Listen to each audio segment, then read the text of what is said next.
right, I mean, just to start off with, I mean, the process has been quite daunting.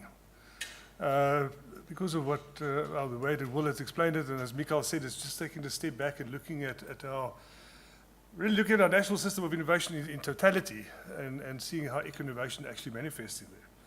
But to start off with, I mean, sustainability is quite central in the South African policy space. We have a national development plan up to 2030, and if you go and look at the area, the targets, and so on, sustainability is there. So from an agenda centrality, immediately one would say it's there. But then if you start really looking at it, even the National Development Plan as a whole is starting to be contested for various other reasons. And so how you define that agenda centrality is, among all the criteria, actually becomes quite complicated.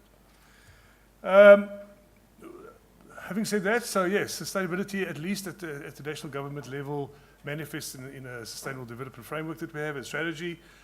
And you'll see a lot of the issues that we've been talking about over the last 2 days there.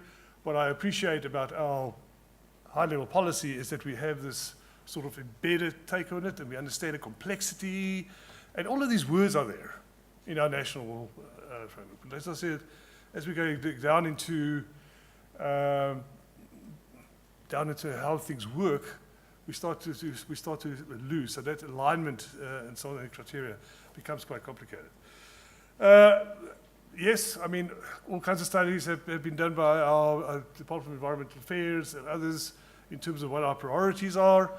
And yeah, so as I've talked to some of our colleagues over the coffee break, you see eco-innovation manifesting in all kinds of policies all over, although it's not explicitly stated as such. So it's also how you interpret some of our policies that become important. Just in terms of the key actors and sort of collaboration partners in South Africa, a lot of the policy space that has now piggybacked on what some of our colleagues at the CSIR and from a water perspective came up with in 2006, Pete Ashton and co., what is called really the trialogue model of governments. So at least our policy recognizes that we have these stakeholders, public, we have government, we have science, and how do these actually talk to one another?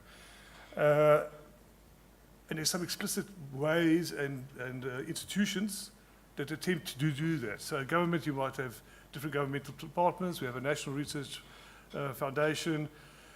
We also have, and this is very important, and I'll get back to that later, where I think it's very difficult to look at this review from a country as a whole. You actually have to go down into provincial and even into local government. You have research institutions sitting at various levels of the value chain, of the innovation value chain. So you have your higher education institutions up to what we call a technology innovation agency that's supposed to commercialize, maybe demonstration, as Will was talking about, and where does experimentation fit in, that becomes a difficult one, and then how the interaction is with society is also important.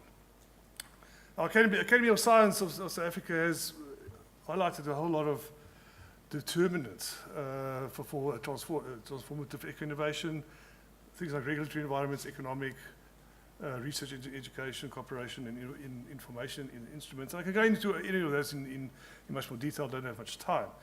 But one of the key ones, as an example, at the regulatory level, is this whole alignment, this lack of coordination between policies and some of our regulatory instruments. And I don't think that's new to South Africa.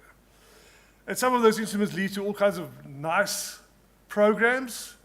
The Green Energy Efficiency Fund, there's a Drylands Fund, there's a Green Fund set up by our National Treasury, and these have had various successes or not. But at least also from a society perspective, we've seen a lot of these policy aspects, and again, different actors, where the policies manifest, it's not necessarily only at government level. So this is a framework that was developed for business, and how eco-innovation manifests in that. So how do these different stakeholders speak to policies at the national level? All right, then the other aspect was challenging in South Africa is to say, well, eco-innovation is so broad, where are we going to focus? And it was back and forth. At one stage we were going to be energy, then it was water. Water is busy developing a roadmap, and as you guys heard, yesterday morning. I think Linda gave a very good overview of what's happening in waste management. And so now the decision has been we're going to focus on waste management. We're at least at a point where at a national level we have now come up with this roadmap. There's all kinds of initiatives highlighted in it. It's there. We can now appraise it and say, well, do we think it's good or not? Just to say around that road mapping, what is also good in terms of alignment, if that's one of the criteria, it is specifically set up to align with a number of our other national and international priorities like the Green Economy Accord, etc. It was a very structured approach to get there. I'm not going to go through the detail and how it was engaged. Different stakeholders were engaged in different ways. It was built on a waste sector analysis that was done in 2012, so we have a very good understanding of who the stakeholders are. And based on that, they came up with research, development, and innovation clusters that were specifically defined. And there's different outcomes or targets that are set for these. So in terms of policy design, at a high level, it looks pretty good. What is more interesting for me is, in this analysis, is then to go and look at, I'm not too sure whether I would call this experimentation. I put it under strategic choices. So under all of that, we've made certain choices. It might be a demonstration. I'm still struggling with exactly how to push it, but this is one example. This is the Recycling and Economic Development Initiative of South Africa. A whole lot of us were involved when we started off. It just sounded fantastic. We're going to take tires. We're going to recycle them. We're going to set up a whole institutional setup. Well, okay, maybe my colleagues can give their opinion, but it's been a disaster. All right, so all good intentions to start off with.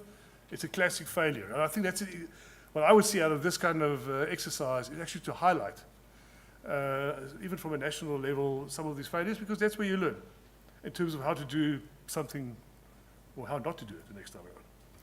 The other thing that I do feel that's very important for us is that we're looking at this innovation value chain at the national level, but I do want to bring it down into analyzing it at the other levels, specifically provincial, and also looking at successes and so on. So as an example, there's the Western Cape Industrial Symbiosis Program, which I think is leading to the National Industrial Symbiosis Program that we need to bring into analysis, because then we're understanding why certain things work and not. And then even going right down into local government or the city level, where there are also initiatives. And how these speak to our national policies, I think is an interesting part of the analysis. So I'm going to close off. So we'll introduce all these 12 criteria. We are now in the process of analyzing this waste management space and coming up with the scoring, engaging with the different stakeholders. Yeah, watch the space. Thank you, Michal.